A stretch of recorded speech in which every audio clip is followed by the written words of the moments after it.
We are pleased to have with us today Toya Kaplan. Toya is with For the One, and Toya, it's been a while since we've had you with us. I think the last time that you were here, COVID was surely up and coming and becoming more of a problem.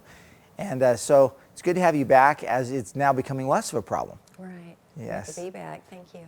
Well, tell us a little bit about yourself and the ministry of For the One, and just give us a little bit of information for folks who may have never had the privilege of meeting you. Okay. Well, thank you again for having me. We are still, just on a personal note, we're the Wex family. And I throw that in because, as a side note, I just love the community and they've been so supportive through all this, by the way. But also, I want people to know that when they do go in and eat there, that it's also supporting what we do, which this ministry, For the One, has been a few different things. Initially, we had the house. We had a home for survivors of sex trafficking, and that was open for 3 years. And we learned through that how vulnerable these young ladies were in the first place, and that in every case of human trafficking, the victim is vulnerable. So that really shifted us to what we do now, which we still work with survivors. We still are collaborating with other organizations and our own survivors that were from the home. We still work with them. We help them financially. The idea is to keep them grounded in phase 3 is what we call it. So when they become independent. What is phase 3? It is after a person has been either rescued or decided themselves to come out of that lifestyle. They do phase 1, basically, or at least with our organization, that's what we called it. So it's a detox and really sort of rebooting, coming out of addictions, for example, counseling. Phase 2 then would be, what would I want to consider to do for my future? Would I go to school? What would I like to even think about doing? So we get them in that direction during phase 2. And there are other organizations that term it that way. Phase 3, when they're ready to become more independent, and so they're going to move out in the way even some of our grown-up children do, that they go off to college and such, but they're not coming from such traumatic backgrounds in most cases.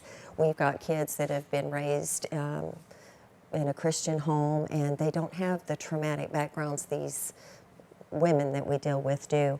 And so we come alongside in emergencies in the way if our college student would call us and say, "Mom, I need new tires. Dad, I need help. I've got a crisis.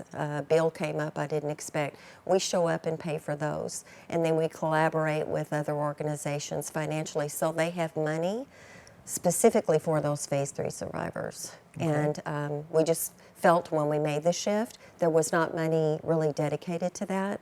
And that's the area we've decided to come along people and really empower them, I think, to continue to meet those needs so those women and young people don't go back to either what they're comfortable with again or become vulnerable to trafficking again. So the last time that you were with us, as we talked about sex trafficking, we discussed the fact that it is very prevalent. It's prevalent in the United States. It's prevalent, right here. It's not like It's something you have to look far away for.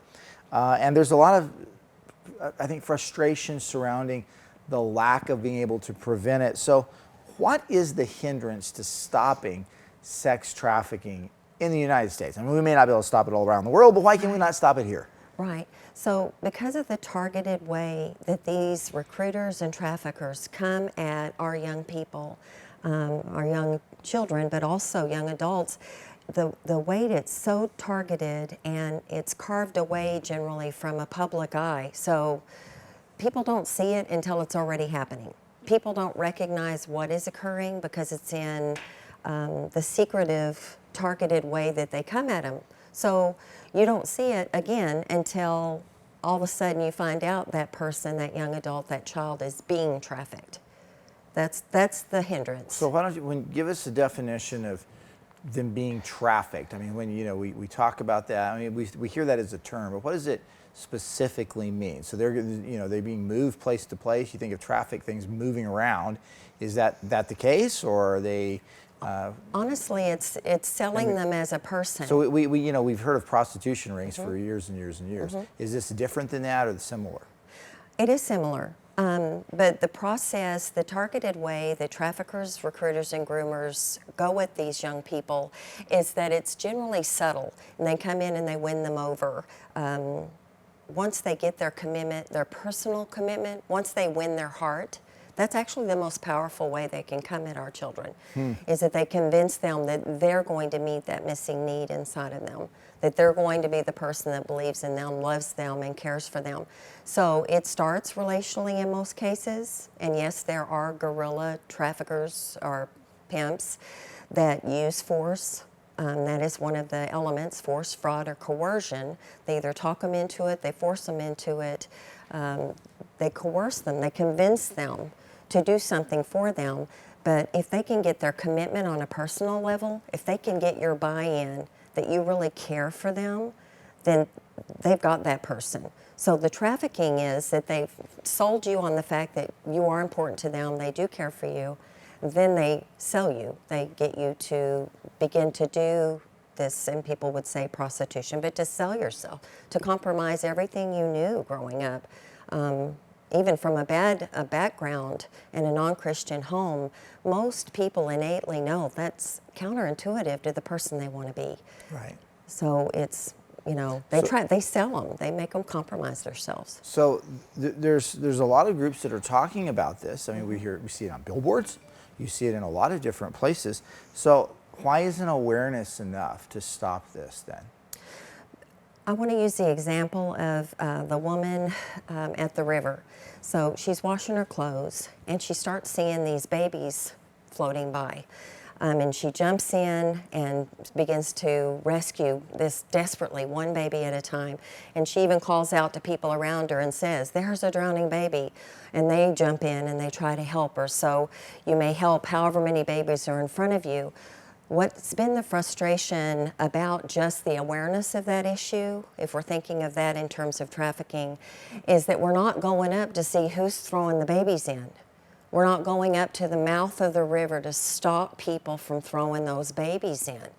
And so awareness is important, and we will be doing it in conjunction with prevention. It's not like one or the other, we're doing both, but just the awareness side of it, hey, there goes more babies in the river. Jump back in. Let's jump in and help the ones we can that are in the river. Why don't we get busy and go to the mouth of this issue and stop? So you have a campaign called Vulnerable No More. What is that all about? How is that supposed to really engage in making a change? So along this path, and short story, is that we did realize that in every case of trafficking, these people are vulnerable, whether they're boys, girls, or men or women, every single time. And so we started thinking in terms of the DARE campaign years and years ago, the drug campaign. And then keeping it real was the second phase of that. So as that came to my heart, that's really a great way to begin to expose this, even though we don't have proof of concept yet of Vulnerable No More, we do see proof of concept for those preventative ways of uncovering what it is. So that's what we're doing. We're actually going to the people group that these traffickers are going after, these predators are going after, so 12 to 25 or 30-year-old, and the community is invited, females are invited to the event. This is to show and expose the strategy of these people. How do you protect people that you love? How's a person watching say, how do I keep somebody that I know? Connect them to this information. Connect them to, have them join us at this event. We're both live streaming and we're doing an in-person event called Vulnerable No More on Friday, June 18th. Okay.